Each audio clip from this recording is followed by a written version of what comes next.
표정이, 우리의 말이 달라질 것들을 이렇게 더 마음 가운데 하나님 새기게 하시는. 근데 그런 생기가, 그런 찬양이 우리에게 있는가, 아니면 나에게 먼저 그것이 있는가를 이렇게 묻게 되는데, 하나님 그런 소망, 그런 희망의 모습을 얘기하실 때 성경에서 희망이라는 단어가 제일 많이 나오는 성경이 이 욥기더라고요. 욥기에 약 15번 정도 희망이라는 단어가 나오는데, 근데 욥기의 삶을, 이 욥의 삶을 보면 전혀 희망이 없어요. 전혀 땅에 소망을 둘 수 없는 그 상황으로 하나님 이끌어 가셨다는 거예요. 분명히 그는 의롭고 정직하고 하나님 보시기에 합당하고 하나님이 사단에게까지 자랑할 만한 그런 사람이었는데, 그게 문제였다는 거예요. 왜 그게 문제느냐? 내가 의롭다 생각하는 거, 내가 잘한다 생각하는 거, 내가 완벽하다 생각하는 그 자체가 우리에게 불순물이 되더라는 거예요. 그래서 저는 감사하더라고요. 하나님, 제가 완전하지 않아서, 제가 불완전한 존재라서 하나님 감사합니다, 이렇게 고백이 되더라고요. 여러분들이 왜 하나님 앞에서 귀한 제목이 되느냐? 불완전해서, 내가 온전하지 않아서. 그래서 하나님 나를 부르셔서 더 다듬어 가시기 오히려 더 편하실 수 있는 거예요. 내가 잘났다 안 하니까, 내가 뛰어나다 안 하니까.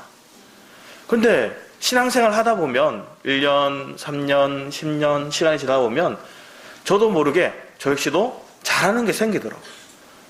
뭔가 사람들 앞에 내세울 만한 게 생기더라고요. 신앙적인 자랑, 내세울 만한 것들이 생기니까 그게 내 의가 되어서 하나님의 생명이 들어오는 걸, 하나님 나의 소망이 되시는 걸 막더라고요. 앞에서 묵도할 때 읽었던 그 시편 말씀을 보면 주님께 소망을 두라 말씀하는 거예요.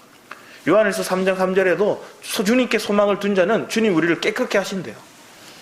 우리의 삶 가운데 내가 어디에 소망을 두고 내게 어떠한 삶을 내가 고백하는지에 따라서 내가 정결 작업이 일어나는데, 때로는 그 정결 작업의 과정들 속에서 우리는 힘겨워하더라는 거예요. 왜 힘겨워할까?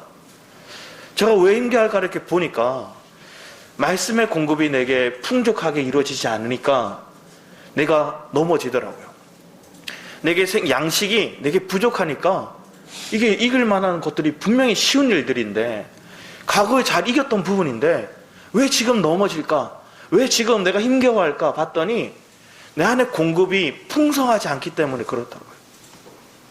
하나님 나를 풍성한 그곳으로 이끌어가기 위해서 내가 땅에 나의 여러 가지 자랑할 만한 것들을 내세우지 않고 철저히 주님께 소망을 두게 하는 것들. 성경에서 여기 얘기하는 욥기의 희망에 대한 부분들은 어떻게 보면 땅에서 희망, 내가 잘하고 내가 뭔가 꿈꾸고 했던 것들, 부유하게 되었습니다. 한평생 수고하여서 많은 부자가 되었어요. 그리고 자녀들도 10명의 자녀들을 얻고 사람들 앞에 자랑할 만한, 칭찬받을 만한 자녀들을 뒀는데, 하나님께서 하루아침에 자녀를 데려가시고 주변의 나라를 통해서 자기의 재산을 뺏어가게 만들고, 심지어 이것보다 더 심각한 일들은 내 사랑하는 이들이, 내가 아끼는 이들이 나를 비난하는 거예요. 네가 하나님 앞에 잘못했으니까, 당신 같은 잘못됨이 있으니까, 거짓됨이 있으니까 이러한 문제가 당신에게 있는 거예요. 여러분 신앙생활 했는데 여러분의 가족들이, 여러분 주변 사람들이 내 신앙을 부정할 때, 내 신앙생활이 지금까지 해왔던 모든 것들이 부정당하고 그 모든 것들이 잘못되었다 비난받을 때 여러분 마음은 어떠합니까? 여러분 그러한 상황을 겪는 거예요. 그 과정 속에서 처음에는 사실은 원망하지 않아요. 자녀를 잃고 자기 부유함을 잃어버리고 심지어 자기의 종기가 생기고 기왓장을 가지고 벅벅 끌고 가는 그런 심각한 상황들 속에서도 하나님께 원망하지 않았어요. 그런데 그의 새 친구들이 왔을 때 그의 마음 가운데 그의 자존심을 건들고 그의 마음 가운데 자기가 지금까지 잘 쌓아왔다고 생각했던 것들이 와르르 무너지는 그 상황, 내 마음에 쌓아놨던 것들, 내가 희망하고 내가 꿈꿨던 것들이 내 기준 안에서 내 열심으로 내 의로 했던 모든 것들이 와르르 무너지는 것 같은 그 상황에 놓여졌을 때 욥이 그 속에 분노가 발악하기 시작하는 거예요. 그 속에 의견이, 그 속에 자기의 어떤 고집하는 것들이 막 드러나는 거예요. 심지어 하나님 앞에 하나님 오시면 나를 아실 거라고. 자기의 온전함을 주님께서 말씀해 주실 거라고. 그런데 그의 모습 속에서 주님은 그렇게 자기의 막 의견을 낼 때는 주님이 찾아오시지 않는 거예요. 주님이 침묵하고 계신 거예요. 욥의 세 친구가 3번에 거쳐서 계속 질문해요. 근데 그들의 의견들을 보면 엄청난 뛰어난 것들이에요. 그들이 얘기하는 의견들을 보면 저는 도저히 말할 수 없는 얘기들을 하는 거예요. 그런데 여기에 욥은 하나하나 다 반박하고 거기에 능히 이길 만한 말들로서 다 이겨요. 논쟁적인 관점에서 보면 욥이 이긴 것 같아요. 근데 그 모든 상황들이 우리 속에 있는 내 자아가, 내 의견이, 내가 지금까지 쌓았던 내 의가 하나님 무엇인지 드러내시는 작업이 되는 거예요. 이 상황에 놓였을 때 여러분은 어떤 고백을 하십니까? 여러분 마음 가운데 하나님 이걸 내게 드러내기 위해서 내 상황을 거꾸로 가는 상황으로 이끌어 가셨다면, 도저히 이해가지 않는 상황들이 내게 놓여졌다면, 우리 시편 말씀, 마태복음 말씀을 먼저 봤어야 합니다. 마태복음 17장 말씀에 오면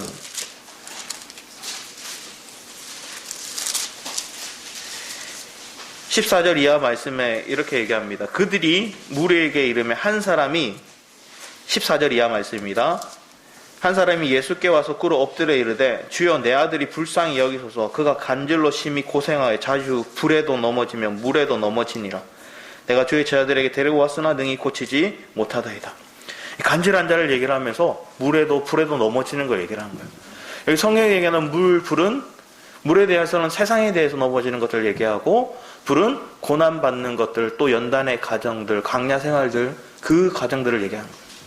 근데 이 무너지는 이유가 내 안에 물, 불에도 넘어지는 거야. 근데 이걸 시편 66편 말씀을 볼까요? 시편 66편 말씀에 보면 10절 이하 말씀을 여러분 한번 읽어주셨습니다. 시편 66편 10절 이하 말씀을, 10절에 12절 말씀을 한번 읽어주셨습니다. 시편 66편 10절에서 12절 말씀입니다. 시편 66편 10절에서 12절 함께 읽어주셨습니다. 시작.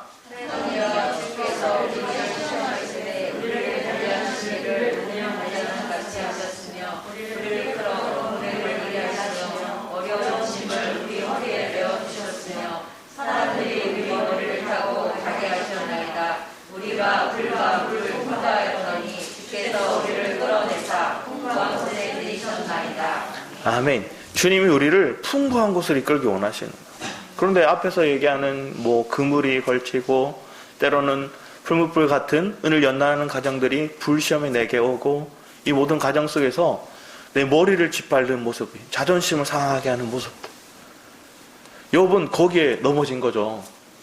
거기에 넘어져서 그 안에 소망을 품고 있던 것들, 그 안에 희망하던 것들이 그냥 땅의 것들인 것들을 보게 하는 거예요. 왜 그런 모습을 보냐 하면, 욥이 왜 의를 드러냈을까요? 욥이 왜 하나님 앞에 번제를 드리고 했을까요? 우리 다시 말씀을 돌아와서 보면, 우리 욥기 1장 5절 말씀에 보면 이렇게 얘기합니다. 욥기 1장 5절 말씀에 그들이 차례대로 잔치를 끝내면 욥이 그들을 불러다가 성결하게 하되 아침에 일어나서 그들을 명수대로 번제를 드렸으니, 이는 욥이 말하기를 혹시 내 아들들이 죄를 범하여 마음으로 하나님을 욕되게 하였을까 함이라. 욥의 행위가 항상 이러하였더라.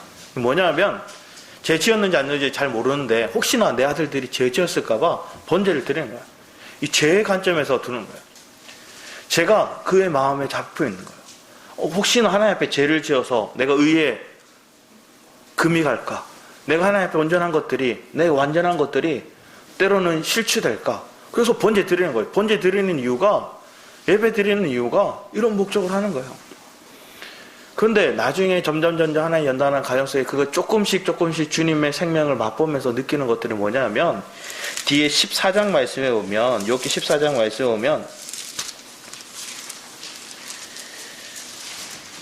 16절 말씀에 이렇게 적혀 있습니다. 16절에 그러하온데 이제 주께서 나의 걸음을 세시오니 나의 죄를 감찰하지 아니하시나이까. 주는 내 허물을 주머니에 봉하시고 내 죄악을 싸매시나이다. 이 말의 뜻은 욥의 약함을 주님께서 아시고 때로는 그 가정 속에서 그 죄를, 때로는 허물을 주님께서 그냥 감싸주시는 것들을 얘기하는 거예요.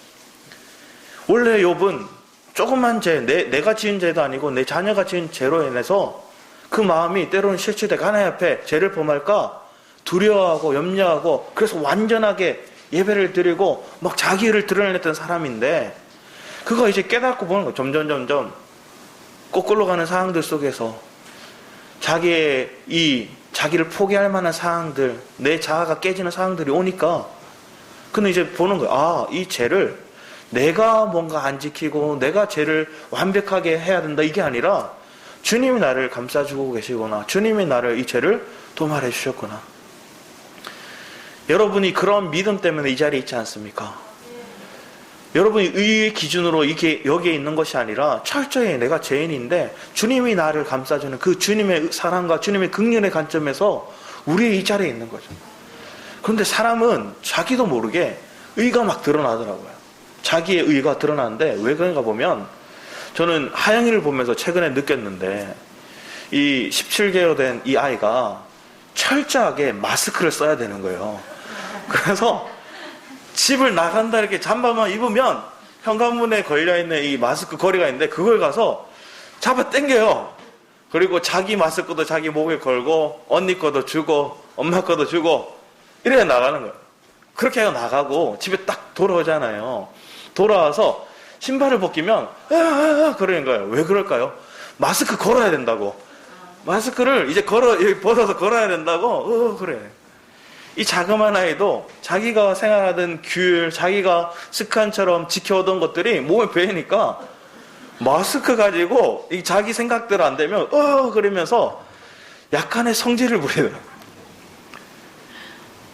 우리의 모습 속에서 우리가 온전하지도 않은데 다 지키지도 못한데 조금 내가 잘하고 조금 내가 뛰어나다 생각하면 그 기준이 내 기준이 되어서 우리가 마음이 완고해지고 또 사람들에게 판단이 잣대로 되어서 막 그렇게 표현되더라고요. 그 모든 것들이 내 자아고 그 모든 것들이 우리가 처리돼야 될 부분인데, 그러기 위해서는 내게 소망을 두면 안 되더라고요. 내게 희망이 있으면 안 되더라고요. 철저히 내 희망은 사라지고 주님이 내 산 소망이 되시고 주님이 나의 참 꿈이 되어야 된다고. 그 주님으로 인해서 내가 꿈꾸고 그 주님으로 인해서 내가 나아가는 것, 나로서는 못하지만 주님으로 인해서 이루어지는 것들을 바라보는 것들. 하나님께서 욥을 다루시는 것들이 이러한 모습들이더라고요. 그가 자존심이 상하는 그런 비참한 경우를 겪는 이유가, 그 하나님도 인정할 만한 사람이었는데 이 욥의 친구들이 계속 건드리는 거예요. 네가 하나님 앞에 인과응보적인 관계로 하나님 잘못했으니까 이런 일을 겪는 거고, 하나님 앞에 죄를 고백하라 얘기를 하고, 나는 하나님 앞에 의를 가졌는데, 나는 기준이 예배도 잘 드리고 하나님 앞에 헌신도 잘했는데 왜 이런 일이 겪는지 이해하지 못할 때, 그들이 내 신앙생활을 똑바로 하지 못하고 내 믿음생활을 바르지 못해서 그랬다는 비난의 말이 왔을 때, 그때 우리는 인정할 수 있는 마음이 되는 것들이 축복이죠. 맞아, 내 하나님 앞에 잘못했어. 나 하나님 앞에 죄인이지. 그래서 주님의 은혜가 필요한 거야. 주님이 그래서 내게 소망이 되시는 거야. 이렇게 고백할 수 있는 게 축복이더라고요. 그래서 내가 완벽한 자가 축복이 아니라 약간 애매하게 모자란 자가 축복이더라고요. 그래서 제가 축복의 사람이더라고요. 여러분도 축복의 사람을 믿으십니까? 그래서 내가 주님을 찾게 되고 주님을 소망에 품게 되더라고요. 마르다가 얼마나 열심을 냅니까? 그의 열심은 주변 사람들에게 잘 섬김으로 수고하고 애를 씁니다. 그런데 자기가 잘하는 것들에 애쓰는 결과가 무엇입니까? 하나 예수님께 얘기하는 거, 좀 마리아를 시켜서 같이 좀 돕게 하십시오. 내 기준인 거죠. 내 희망인 거죠. 내가 잘했던 것들이 저 사람이 못하고 있으면 판단의 잣대로 바로 날아가는 거예요. 그게 우리가 신앙생활에서 모순인 거죠.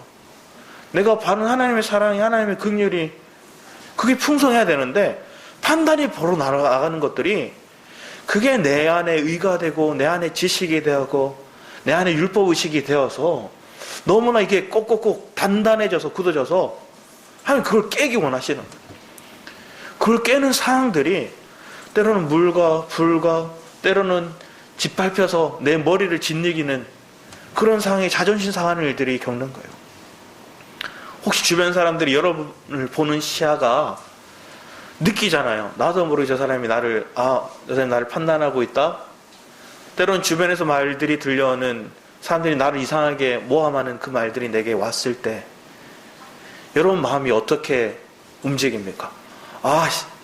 열받아. 저 사람 상종 못하겠네. 그런 마음이 들면 여러분이 소망이 되신 거예요. 그때는 주님께 산 소망이 되신 그 주님께 나아가야 되는 거예요. 주님께 기도하는 거예요. 주님, 내가 말씀을 공급받는 거예요. 풍부한 곳으로 가는 거예요. 말씀이 내게 딱 강하게 되면 여기 와서 여러분들은 나를 힘들게 하는 사람들, 내게 힘든 상황들이 다 잊혀져요. 그런데 왜 계단만 내려가면, 왜 차만 타면, 왜 집에서 앉아서 드라마만 보고 있으면 여러분들 왜 번민이 들고 고민합니까? 내 마음 안에 그 이유는 내가 풍부한 것들이 분명히 주님께 내게 가도록 이끄시는데 내게 생명의 말씀이 풍부하고 나를 인도해 가시는데 내가 은혜 안에 계속 내가 속해 있어야 되는데 거기를 내가 떠나더라는 거예요. 저는 닉 부이치치라는 사람을 이렇게 보면서 참 감동을 받았거든요. 그 사람은 희귀병이 걸려서 두 팔이 없고 오른쪽 다리가 없고 왼쪽 다리는 발가락 2개 정도 나와 있는 그런 신체의 악조건을 가진 사람이었어요. 그런데 그가 희망 전도사더라고요. 희망을 메시지를 좀 하는 사람이더라고요. 근데 이 사람이 15살에 주님을 인격적으로 만나고 그가 고백하는 걸 봤는데 뭘 얘기하냐면 항상 이렇게 강연을 나가면 그는 사람들 앞에서 자기가 넘어지고 그 넘어진 상황에서 일어나는 모습을 보는 거예요. 근데 일어나는 상황들을 보면 이마로 땅을 딛고 그리고 최대한의 몸을 비틀어서 그리고 오랜 시간을 거쳐서 일어나는 거예요. 그래서 그는 하나님께 내게 특별한 은혜를 주셨는데 내가 일어나는 모습만 봐도 사람들이 감격을 하고 소망을 가진다는 거예요. 하나님 내게 주신 때로는 핸디캡을 할 수 있는 상황들이 사람들에게 내 모습을 비추는 것들이 때로는 부끄러울 수도 있는 이 상황들이 내게는 소망이 없다, 내 육체를 보면 희망이 없다 생각했던 그 상황들이 다른 사람에게 소망을 줄 수 있는 내가 그냥 쓰러졌다가 일어서는 모습만 보여도 소망을 주더라는 거예요. 저는 엘베델 교회를 통해 하나님께서 세워나가시는 가정 속에서 여러분 모습만 봐도 사람들이 소망을 가지길 원합니다. 여러분들이 기뻐하고 여러분들이 말하는 것만 봐도 사람들이 막 은혜를 받기 원해요. 그래서 저절로 주변에 내 가족들이 교회 가길 원하는 거예요. 주변의 사람들이 나만 보면 네가 어떻게 이렇게 기뻐하느냐, 어떻게 이렇게 소망을 가지느냐, 어떻게 이런 상황 속에서 원망하고 좌절하지 않을 수 있느냐. 그러면 한마디 하는 거, 엘베델 교회 와봐, 이렇게 한마디 말하는 거예요. 그 소망을 얘기하는 거야. 주님께 소망을 뒀기에 내가 이렇게 그 소망을 가진 자들의 화기애애한 모습들이 그들의 모임 가운데의 찬양이 그냥 앞에서 막 찬양을 부르고 노래를 부르는 것만이 찬양이 아니라 우리의 삶이 주님께 찬양으로 고백되어질 수 있다는 것들. 그걸 막 한 주간 마음속에 막 꿈꾸더라고요. 그런데 제가 그러지 못하더라고요. 왜 그러지 못할까 봤더니 너무 완고해진 게 많더라고요. 사람들에게 잘하는 것들이 조금씩 많이 생기더라고요. 사람들이 모르는 거 가르쳐 줄 만한 것들이 생기더라고요. 완전하지도 않으면서. 그게 내 안에 있는 기쁨을 뺏고 내 안에 있는 평안을 뺏고 내 안에 있는 이 단단함이 생겨져서 주변에게 사람들에게 온화하고 따뜻하고 푸근하게 가지 못하더라고요. 경직되고 때로는 경계하고 우리가 모르는 포장된 모습과 벽이 쳐지고 하나님 그걸 깨기 원하시더라고요. 하나님 욥을 다루시는 것들이 그런 걸 깨셨구나. 하나님 우리를 지금 이 상황 속에서 다른 사람이 이해하지 못하는 상황들을 내가 겪고 있을 때 그 상황을 통해 하나님 내게 말씀하시는 것들은 내게 포장된 것들, 내가 껍질로 가득 나를 감싸고 있는 것들, 이 모든 거 하나님 깨기 원하시구나. 사람들의 겉으로는 거룩한 척, 하나님 잘 믿는 척 하지만 내면을 바라봤을 때 하나도 온전하지 않은 모습들, 하나도 평안을 얻지 못하고 기쁨을 얻지 못하는 모습 가운데 우리를 발견하는 거야. 그걸 발견하는 게 축복이더라고. 왜 발견해야 주님을 찾으니까. 발견해야 주님께로 나오니까. 욥의 고백이 그거지 않습니까? 무지몽매한 자가 귀로만 듣던 하나님 이제 눈으로 보는 것 같습니다. 그는 행복이 없다 얘기했어요. 행복이 내 눈에 보이지 않습니다. 이렇게 7장 말씀 보면 행복이 보이지 않습니다. 이렇게 얘기를 해요. 그런데 이제 주님을 눈으로 보는 것 같으니까 그가 기뻐해요. 그가 소망을 가지게 되는 거예요. 우리는 내 희망이 사라질 때 내 안에 참된 찬양의 기쁨이 고백되어집니다. 왜? 주님의 기쁨이, 주님의 소망이 내게 채워지니까. 우리 베드로전서 말씀해 보면 베드로가 사실은 글을 잘 쓰는 사람이 아니지 않습니까? 글을 잘 쓰는 사람이 많이 썼겠죠. 그런데 그가 왜 베드로전서를 다시 썼을까요? 원래는 그의 제자, 그와 함께 했던 마가를 통해서 마가복음을 쓰고 안 썼을 텐데 베드로전서를 써요. 왜 썼냐면 그 시대가 너무나 힘들었거든요. 신앙생활 하기에 너무 힘겨운 상황들, 네로 황제가 핍박을 가하고 모함을 받고 기독교인들이 불을 질렀다. 기독교인들을 죽이자. 그들은 살 곳이 없어서 땅을 파고 카타콤을 만들어서 예배하고 그곳에 생활해요. 그곳에 자녀들을 양육하고 신앙을 키우기를 원해요. 근데 그 상황 가운데 이 베드로 뭐라 얘기하냐면, 우리 한번 1장 3절 말씀을 읽어서 베드로전서 1장 3절 말씀을 보면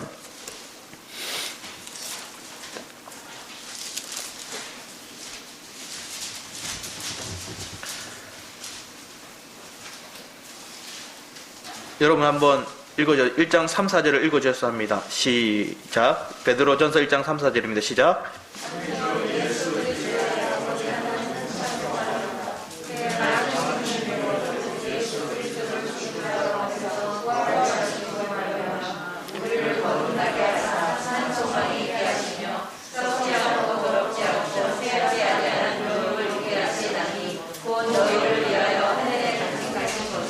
아멘. 우리의 산 소망은 땅에 있는 게 아니라 하늘에 있다 얘기하시고, 처음에 얘기하는 것들이 우리 주 예수 그리스도의 아버지 하나님을 찬송하리라 얘기를 해요. 엄청난 비극이 왔어요. 엄청난 어려움이 왔어요. 지금하고 상상할 수 없는 그런 비참한 경험. 사자의 밥이 되기도 하고 들짐승에게 가죽옷을 입혀서 그걸 꼬매서 짐승처럼 만들어서 사람을 그 안에 가둬서 뜯어 먹히게 만들고, 말로 할 수 없는 그런 비참한 상황들이 있을 때 그 상황 가운데 베드로가 그들에게 얘기하는 것들은 그들에게 찬송하라고 얘기를 하는 거야. 난 찬송한다. 왜 찬송하는가? 여러 가지 시험이 우리에게 오지만 그 시험이 불같은 시험이 내게 오지만 내가 주님으로 인해서 산 소망을 가지고 주님이 나를 보호하시고 지키심을 믿기 때문에 나는 기뻐한다. 오히려 기뻐한다 얘기를 하는 거예요. 여러분이 기뻐할 수 있는 믿음이 생기기 원합니다. 그 기뻐할 수 있는 것들은 내가 풍부한 곳에서 주님의 생명의 말씀을 먹고 그 말씀이 내 안에 산소망이 되어지고 그 산소망의 말씀이 내 삶을 통해서 순종이 되어져 갈 때 그 상황들을 하나님께서 여러 가지 조건들, 때로는 이해하지 못하는 상황들이 닥쳐오지만 때로는 내 사랑하는 사람들이, 내가 아끼고 내 온 정성을 쏟았던 그 사람들이 나를 손가락질하고 뒤에서 숭숭거리지만 그 모든 상황들이 내게는 찬양거리로 바뀌는 거예요. 할렐루야. 하나님, 이 상황을 통해서 이 풍랑 더하여 내가 더 힘입어 주님께로 나아갑니다. 이 상황 더하여 주님께로 내가 직진합니다. 내가 애쓰고 수고했던 저 사람 믿을 게 못 되네요. 내가 신뢰했던 저 사람 신뢰할 만한 게 뭐 때문에요?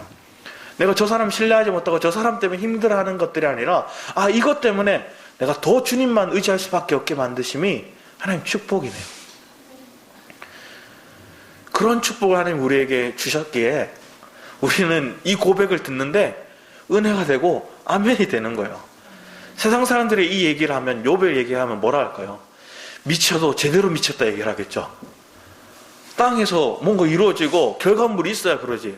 그런데 우리는 땅의 결과물을 먼저 찾는 자가 아니라 우리의 내면의 생명으로 짜여지기를 먼저 구하는 자들이기 때문에, 하늘의 것들이 먼저 쌓여지기를 더 사모하는 자들이기 때문에, 그냥 땅의 것들은 보너스로, 땅의 축복을 받지 말라가 아니라 내 내면에 그리스도로 조성되고 그리스도로 풍성해져서 하늘의 것들이 내게 꽉 짜여져서 이젠 넘쳐서 땅의 축복도 받을 수 있는, 그래서 내 삶의 모습이 모든 이들에게 증거가 되어지고 소망이 되어지는 어떤 한 할머니 모습을 봤거든요. 이 이막내란 할머니인데 시골 교회 할머니예요. 이 할머니는 얼마나 이렇게 지적으로 부족한지 성경 구절을 목사님이 얘기해서 이 구절을 외우시라고 얘기를 했는데 1년 동안 못 외웠어요. 이거 안 외운 게 아니라 시장에서 장사하는데 가서 계속 읽는 거예요. 외웠다 싶으면 까먹고 외웠다 싶으면 1년 동안 그렇게 하면 얼마나 마음이 무너질까요? 근데 그때 또 하나님께서 이기게 하신다는 마음을 주니까 또 외우기 시작하는 거예요. 1년 반쯤 되니까 이 말씀이 가슴에 새겨지고 다른 말씀들도 들려오게 되고, 시장에서 다 같이 자판 깔아놓고 할머니들끼리 앉아서 이렇게 장사하는데 혼자 이렇게 쭈그리 앉아 있는 거예요. 옆에 있는 할머니가 뭐 하냐고 이렇게 물어보니까 성경 읽는다 이렇게 얘기를 하니까 왜 성경 읽느냐고, 이상한 거 같은데 왜 성경 읽느냐고 막 뭐라는 거예요. 그랬더니 내 성경 읽는 게 기뻐서 그런다. 그러면서 자기가 외우는 성경 구절을 줄줄줄줄 얘기하는 거예요. 그러고 나서 자기도 나름 신앙생활 해봤는데 이렇게까지 하는 걸 못 느꼈거든요. 그러니까 이 할머니한테 얘기한 게, 니 무슨 교회 다니노? 이렇게 물어본 거예요. 그랬더니 이 할머니가 뭐라고 얘기했을까요? 멀다 오지 마라. 멀다 오지 마라. 멀다 오지 마라 얘기한 거예요. 너희 집에서 머니까 올 생각도 하지 말라는 거예요. 시골에 있으니까. 그런데 이 할머니가 이 할머니 모습 보니까 반해가지고 그 먼 거리를 새벽 기도까지 참석할 정도 가는 거예요. 이렇게 막 주변에 복음이 전화되니까 시기하는 사람들이 생기죠. 똑같이 장사하고 똑같이 어려운데 때로는 나보다 더 어려운 처지 있는 것 같은데 맨날 기쁘고 맨날 찬양하고 있으니까 시기가 나는 사람들이 생긴 거예요. 주변 할머니도 주변 아저씨도. 그래서 미쳤다고 막 얘기를 하는 거예요. 그랬더니 이 할머니가 미친 거 맞다고 그렇게 고백하면서 주님에 있는 기쁨을 막 찬양하고 하는 거야. 그러니까 자기는 교회 가자고 얘기해 본 적이 없대요. 그런데 주변 사람들이 그 모습 보고 교회를 같이 오는 거예요. 왜? 그 모습 속에 산소망이 있고 기쁨이 있고 찬양이 있고 주를 향한 확신이 있으니까. 자기는 초등학교도 못 나가고 성경 말씀 한 구절을 1년 동안 외워도 못 외웠던 사람이 계속 꾸준히 주님께 소망을 두고 주님의 말씀에 더 삼하고 가니까 이런 기쁨이, 이런 확신이 막 차서 고백하는 거예요. 주변에서 막 비난을 얘기하고 왜 혼자 즐거워하는지 시기하는 사람들이 있어도 그래도 상관없이 내 안에 있는 기쁨을 전하는 거예요. 그 고백을 하면서 참 제 간증을 이렇게 보면서 나중에 거기 목사님이 간증 끝나고 내려오는데 그 할머니가 끝나고 이렇게 내려오니까 그 담임 목사님이 더 하시자니까 그럴까요? 하면서 또 올라가서 또 막 간증을 해요. 할머니가 그 간증하는 모습들, 초등학교도 못 나오고 성경 한 구절도 1년 동안 못 내는 그 할머니가 내가 주님께 집중하고 말씀을 사모하고 이 말씀이 나를 이기게 한다는 확신을 가지니까 그 소망이 생기니까 담대하게 전하더라고요. 우리가 능력이 없어서 우리가 지혜가 없어서 못하는 게 아니라 사실은 내 안에 너무 지혜가 많고 내 안에 너무 많은 의가 가지고 너무 내가 잘하는 것들이 많아서 우리는 오히려 그게 방해 요소가 되더라고요. 그래서 주님은 우리를 물과 불에 잘 넘어질 수 있는 상황으로 이끌어 가시더라고요. 왜? 내가 이 은혜, 이 말씀을 붙들지 않으면 살 수 없음을 보게 하시니까.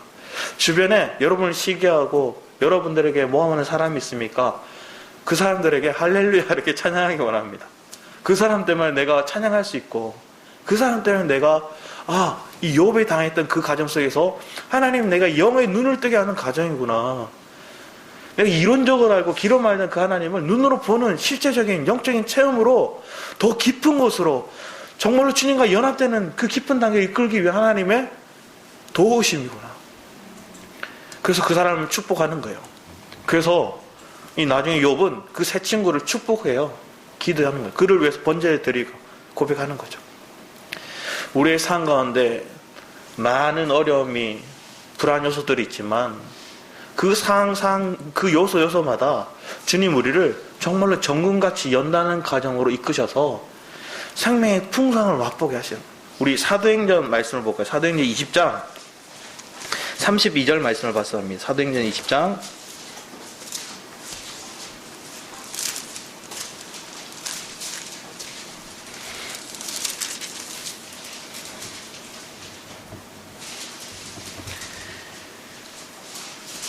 32절 말씀을 보면 이렇게 적혀요. 지금 내가 여러분을 주와 및 그 은혜의 말씀에 부탁하노니 그 말씀이 여러분을 능히 든든히 세우사 거룩하게 하심을 입은 모든 자 가운데 기업이 있게 하시리라.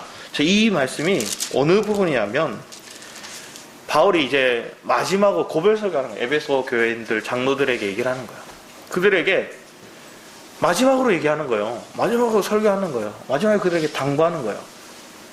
근데 그렇다면 뭐라고 얘기할 거예요? 대부분 사람들이 누구누구 세워서 누구누구 필두로 인해서 이 사람 가운데서 함께 연합하고 옆에 합력해서 또 열심을 가졌으면 좋겠습니다. 뭐 이런 얘기를 했으면 좋겠는데 철저히 사람을 이렇게 세우는 게 아니라 하나님 은혜의 말씀을 그들에게 얘기하는 거예요. 그래서 지금 내가 여러분과 주와 및 그 은혜의 말씀을 부탁하노니 그 말씀이 여러분을 능히 든든히 세워.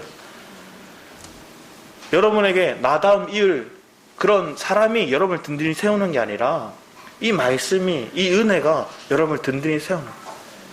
저는 예전에 중국 갔을 때 중국의 예수군사학교에 이렇게 목사님과 같이 이렇게 갔어요. 그런데 갔다가 제가 목사님이 이렇게 피곤하시니까 조금 더 피로회복 하시라고 그 흑마늘을 이렇게 그걸 저녁에 드렸거든요. 저녁에 들으니까 목사님이 그게 눈이 떠져서 뜬 눈으로 밤을 새우신 거예요.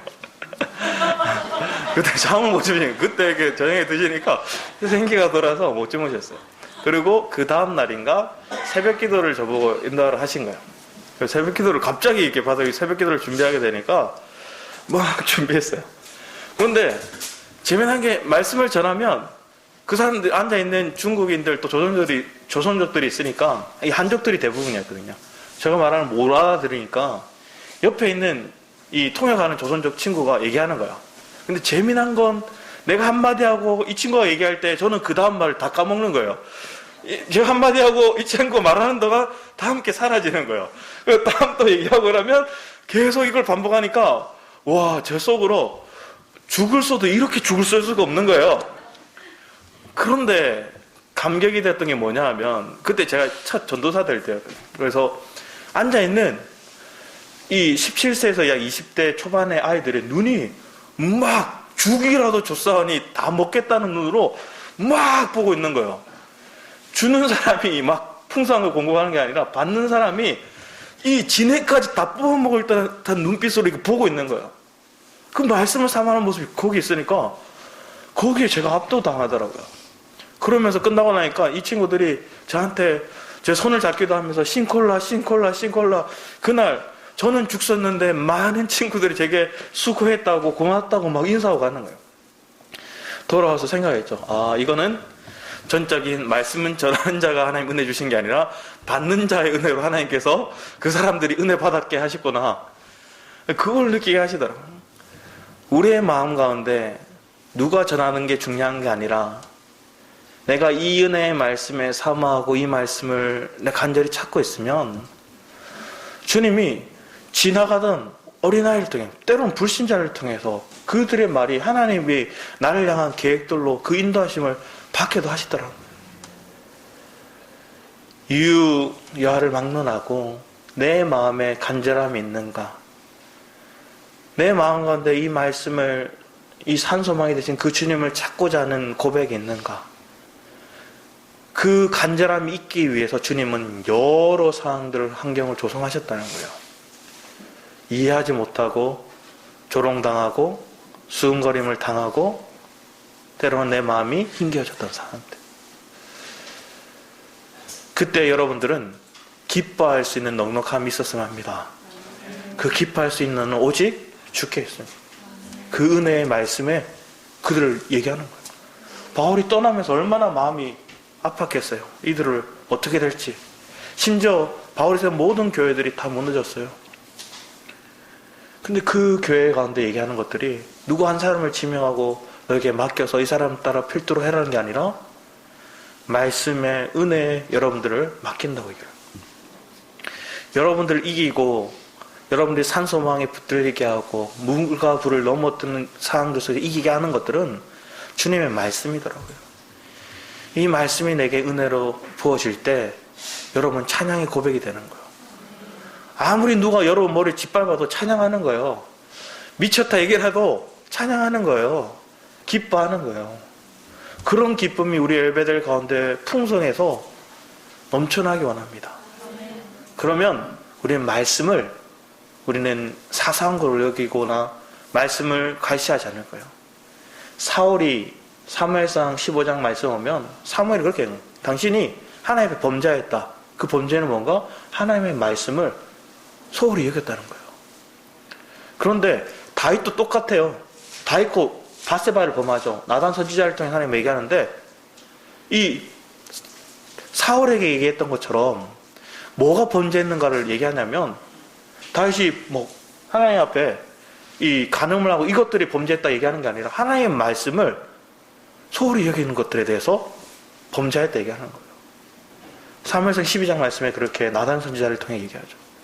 우리의 여러분의 삶 속에서 내가 뭘 소홀히 여겼는가? 내가 봉사를, 내가 전도하고, 내가 뭔가 여러 가지 일하는 것들을 여러분 범죄했던 게 아니라, 여러분들이 말씀을 소홀하게 여기면, 여러분의 생명이 되시는 그 주님을 소홀하게 여기면, 여러분 은혜에서 멀어지더라고요. 그러면 다 넘어지게 되어 있더라고요. 다 나를 힘들게 하더라고요. 그때 여러분들은 돌아서서 주님의 은혜 안에서 주님의 말씀이 내게 풍족히 공급되기를 사부하는 저와 여러분의 삶이 되기를 축복합니다. 기도하도록 하겠습니다. 아버지 하나님,